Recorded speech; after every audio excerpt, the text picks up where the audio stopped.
नमस्कार दोस्तों, स्वागत है आप सभी का जीके इंडिका पर। मैं सौरभ भारती आप सभी का हार्दिक स्वागत करता हूं। दोस्तों 75 दिन 75 टेस्ट का आज हमारा है दिन 17वां और आपके सामने फिर से मैं आपके लिए 20 प्रश्न लेकर हाजिर हूं। दोस्तों जेल प्रेरी और कांस्टेबल की अगर तैयारी करनी है तो ये प्रश्न आपको रोज करने ही चाहिए। 75 दिन तक हम लगातार करेंगे जब तक आपका टेस्ट आएगा, मुख्य एग्जाम आएगा, तब तक हम अच्छी खासी अपनी तैयारी की जाँच कर चुके होंगे। इसलिए आपको ये टेस्ट सीरीज जरूर ज्वाइन करनी चाहिए। अगर आप इस टेस्ट को लाइव अटेम्प्ट करना चाहते हैं तो अभी प्ले स्टोर पर जाइए, जीके इंडिका ऐप को डाउनलोड करिए और वहां पर क्विज सेक्शन में जाकर आप फ्री में ये टेस्ट दे सकते हैं। आज दोस्तों राजस्थान भूगोल के 20 प्रश्न लेके आया हूं और वो कृषि से संबंधित है। तो शुरू करते हैं। पहला प्रश्न, राजस्थान की पहली लहसुन मंडी कहाँ स्थापित की गई है? तो राजस्थान की देखिए पहली लहसुन मंडी जो है वो 12 जिले में है ना, 12 हो गया, 12 जिले में स्थापित की गई है। कहाँ स्थापित की गई है? 12 जिले में। फिर देखिए राज्य में जीरा मंडी का विकास किन किन जिलों में किया गया है? जीरा मंडी, देखिए जीरा मंडी हमारे यहाँ पर स्थित है जोधपुर और नागौर में, है ना। मेड़ता है ना, मेड़ता में एक जीरा मंडी है, एक नागौर में है, ठीक है। नेक्स्ट देखिए, राज्य में सर्वाधिक चारागाह एवं गोचर भूमि, चारागाह और गोचर भूमि आप समझते होंगे, ऐसी भूमि जो पशुओं के चरने और विचरने के लिए छोड़ी जाती है उसे चारागाह या गोचर भूमि कहा जाता है। और ऐसी भूमि का सर्वाधिक विस्तार कहाँ पर मिलेगा आपको? बाड़मेर जिले में मिलेगा। सबसे ज्यादा कहाँ है ये? बाड़मेर में है। फिर देखिए आप, राज्य में बोए गए सर्वाधिक तथा सबसे कम शुद्ध क्षेत्र वाले जिले हैं। अर्थात बोना होता है ना कि खेती बाड़ी के लिए सबसे ज्यादा जो बोया जाता है क्षेत्रफल, वो कहाँ पर है? तो सबसे ज्यादा खेती लायक जो जमीन है वो कहाँ पर है? बाड़मेर में। और सबसे कम खेती लायक जो जमीन है वो कहाँ पर है? राजसमंद। राजसमंद पहाड़ी जिला है ना, पहाड़ियाँ हैं तो फिर पहाड़ियाँ हैं तो फिर खेत कहाँ होंगे? तो बाड़मेर और राजसमंद इसका सही आंसर है। काजरी नामक संस्था कहाँ स्थित है? देखिए काजरी क्या है? Centre arid zone research institute, research institute है ना, केंद्रीय शुष्क क्षेत्र अनुसंधान केंद्र, शुष्क क्षेत्र अनुसंधान केंद्र काजरी, है ना। इसका मुख्यालय कहाँ स्थित है? जोधपुर में स्थित है काजरी। और एक और है आफरी, आफरी का भी मुख्यालय जोधपुर में ही है, एरिड फॉरेस्ट रिसर्च इंस्टीट्यूट, ठीक है, यानी कि शुष्क वन अनुसंधान केंद्र, अनुसंधान संस्थान भी लिख सकते हैं, ठीक है। ये कहां पर है? ये भी जोधपुर में, काजरी भी जोधपुर में है, आफरी भी जोधपुर में है, ठीक है। चलिए नेक्स्ट देखते हैं। माही सुगंधा किसकी उन्नत किस्म है? देखिए माही सुगंधा उन्नत किस्म है किसकी? चावल की, है ना। बांसवाड़ा जिले में ऐसा ये चावल होता है। बाजरा अनुसंधान केंद्र कहाँ स्थित है? देखिए बाजरा अनुसंधान केंद्र जो आपको देखने को मिलेगा वो कहाँ देखने को मिलेगा? बाड़मेर में। बाजरा अनुसंधान केंद्र कहाँ पर है? बाड़मेर में है। नेक्स्ट देखिए, निम्न में से कौन सी फसल नकदी फसल है? देखिए नकदी फसलें वे होती हैं जिनको लगाने का उद्देश्य होता है कि इनसे कुछ लाभ कमाया जाए। जैसे इस क्वेश्चन में सही आंसर क्या हो जाएगा? कपास। कपास के अलावा आप देखिए गन्ना, चाय, कॉफ़ी, इस तरह की जो फसलें, अफीम हो गया, तंबाकू हो गया, है ना, अश्वगंधा है, या फिर ये घोड़ा जीरा, इसबगोल, ये सब का उद्देश्य क्या है? कुछ ना कुछ लाभ कमाया जाए, क्योंकि बाजार में महंगे दाम पर बिकती है तो इन्हें नकदी फसलें कहा जाता है। जून जुलाई में बोने वाली और सितंबर अक्टूबर में काटी जाने वाली फसलों को क्या कहा जाता है? ऐसी फसल जिसको बोने का समय कहाँ है? बस मानसून शुरू हुआ है और सर्दियां शुरू होने से पहले अपन काट लेंगे, मतलब मानसून वाली फसलें हैं ये। देखिए मानसून वाली ये फसलें हैं खरीफ की फसल। खरीफ की फसल मानसून में बोई जाती है और सर्दियां शुरू होने से पहले काट ली जाती है। नेक्स्ट देखिए, निम्न में से प्रमुख खरीफ की फसल कौन सी है ना। देखिए खरीफ की फसल में अगर अपन खरीफ की फसल में देखें कि अनाज वाली फसलें कौन सी हैं, तो खरीफ की फसल में मक्का, ज्वार, बाजरा, है ना, ये सब खरीफ की फसल का क्या है? अनाज है। खरीफ की फसल में अगर अपन दलहन ले ले, दालें, तो मूंग, मोट, मुगर, सॉरी तो मूंग से ही बनता है, मूंग, मोट, अरहर, है ना, ये सब इसी में आता है।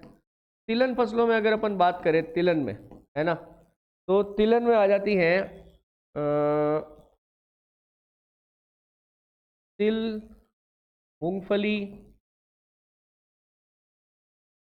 अरंडी और सोयाबीन, ये सब इसमें आ जाते हैं, है ना। देखो इसमें सही आंसर क्या है, डी। बाजरा, मक्का, ज्वार, चावल, ज्वार, मूंग, उड़द, है ना, उड़द की दाल भी आती है इसमें। ठीक है, तो ये सब चीजें किसके अंदर आती है, खरीफ की फसलों के अंतर्गत आती है।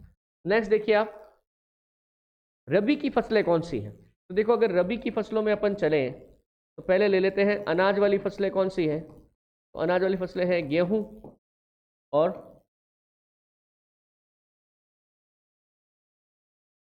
गेहूं हो गया एक तो। फिर देखो दलहन में क्या हो गया, गेहूं और जौ हो जाती है। दलहन में हो गया चना, मसूर, मटर भी आता है इसमें। तिलहन में देखो आप सरसों, अलसी, तारामीरा, जोजोबा।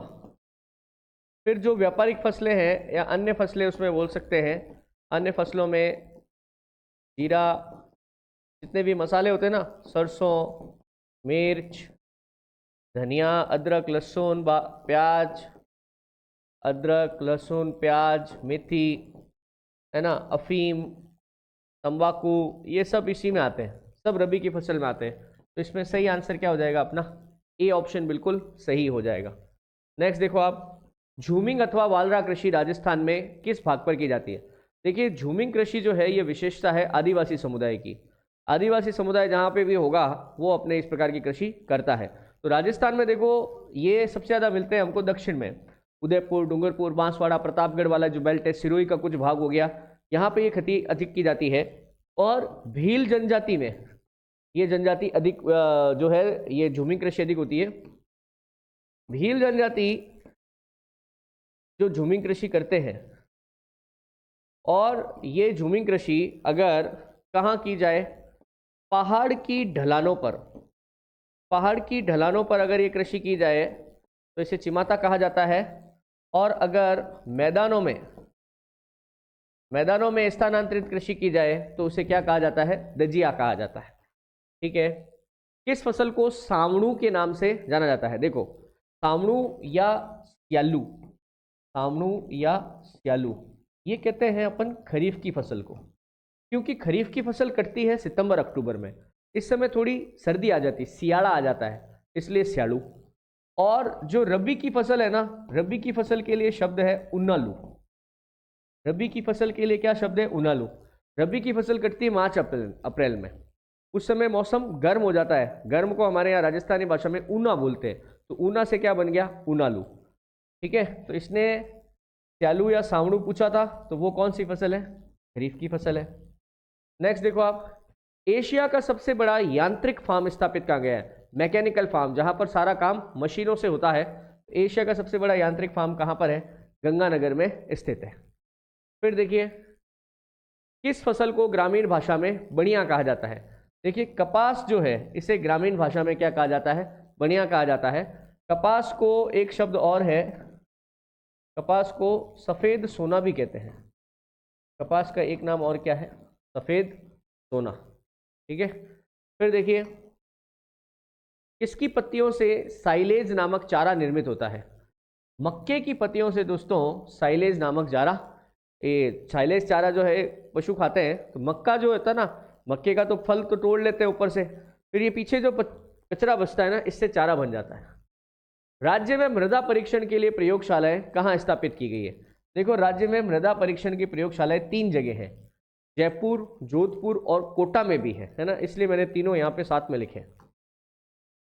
खजूर अनुसंधान केंद्र की स्थापना कहाँ की गई है। दोस्तों खजूर अनुसंधान केंद्र स्थित है कहाँ पर, बीकानेर में। खजूर अनुसंधान केंद्र कहाँ है, बीकानेर में।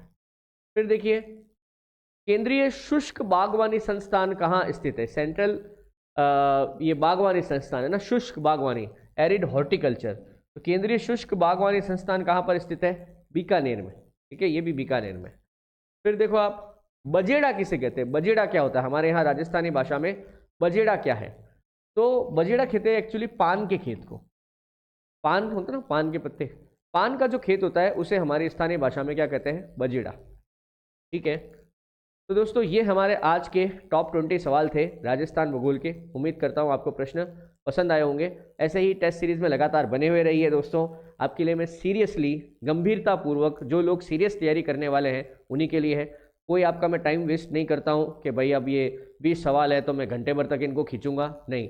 हमारा उद्देश्य क्या है, आपने अपनी तैयारी की है, आप इस टेस्ट प्लेटफॉर्म पर आइए, अपनी तैयारी को जांचिए। अगर आप टेस्ट देना चाहते हैं तो अभी हमारे प्ले स्टोर वाले पर जाकर जीके इंडिका ऐप को डाउनलोड करो, वहाँ पे जाओ, क्विज सेक्शन में टेस्ट सारे अवेलेबल हैं, वहाँ जाके आराम से टेस्ट दो। देखो जितनी प्रैक्टिस होगी उतना फ़ायदा है ना। तो दोस्तों आज के लिए इतना ही, मिलता हूँ कल फिर से एक नए टेस्ट के साथ। धन्यवाद, जय हिंद, जय भारत।